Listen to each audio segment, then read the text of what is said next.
2025 Renault Kiger പുതിയൊരു face lift മോഡലിനെ അവതരിപ്പിച്ചിരിക്കുകയാണ്. Front വശത്ത് നോക്കുകയാണെങ്കിൽ പ്രധാനമായും ഫ്രണ്ടിലെ ഗ്രിൽസും ഒപ്പം സ്ലീക്ക് ആയിട്ടുള്ള ഹെഡ്ലൈറ്റ്സ്, അതും പ്രൊജക്ടർ LEDs തന്നെ വന്നിട്ടുള്ളത്. DRLs ഒപ്പം ഫോഗ് ലാമ്പ് തന്നെ LED ആയിട്ടാണ് നമുക്ക് കാണാൻ കഴിയുന്നത്. വളരെ ഷാർപ്പ് എഡ്ജസോട് കൂടിയിട്ടുള്ള ഒരു ബോണറ്റിൻ്റെ ഒരു കട്ടിങ് എഡ്ജസ് എല്ലാം നമുക്ക് കാണാൻ കഴിയും. സൈഡ് പ്രൊഫൈലിലാണെങ്കിൽ കൃത്യമായ 16 ഇഞ്ച് അലോയ് വീൽസ്, ഒരു പുതിയൊരു അലോയ് ഡിസൈൻ ആണ് കൊടുത്തിട്ടുള്ളത്.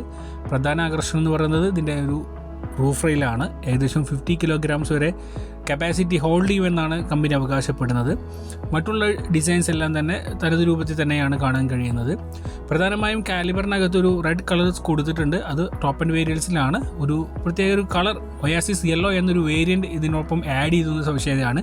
കൂടുതലും ഡിസ്പ്ലേസിലൊക്കെ ആ വാഹനങ്ങളെയാണ് ഇവർ പ്രൊമോട്ട് ചെയ്തുകൊണ്ടിരിക്കുന്നത്. റിയറിൽ വന്നു കഴിഞ്ഞാൽ ഇൻറ്റിഗ്രേറ്റഡ് സ്പോയിലേഴ്സും ഷാർക്ക് പിൻ ആൻറ്റിനാസും ഒപ്പം LED ടൈൽ ലാംപ്സിൻ്റെ ഒരു എലമെൻറ്റ്സ് എല്ലാം തന്നെ കാണാൻ കഴിയും. ഈ വണ്ടിയുടെ പ്രധാന ആകർഷണമായി പറയുന്നതിൻ്റെ സ്പേസസും യൂട്ടിലിറ്റി സ്പേസസും തന്നെയാണ്.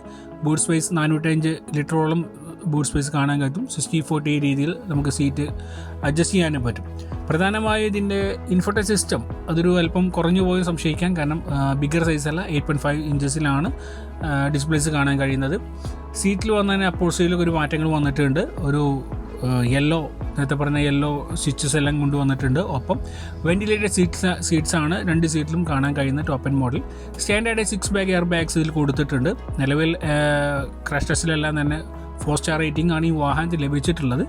മറ്റുള്ള add on features, security features എല്ലാം തന്നെ നമുക്ക് ഈ വാഹനത്തിൽ കാണാൻ കഴിയും.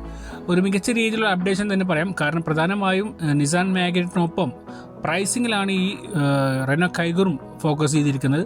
മികച്ചൊരു പ്രൈസ് റേഞ്ച് തന്നെയാണ്. ഒരു മിഡിൽ ക്ലാസ് ഫാമിലീസിനെ എല്ലാം തന്നെ യൂസ് ചെയ്യാവുന്ന ഒരു മിഡ് റേഞ്ച് വാഹനമായി തന്നെയാണ് ഇത് പ്ലേസ് ചെയ്തിട്ടുള്ളത്.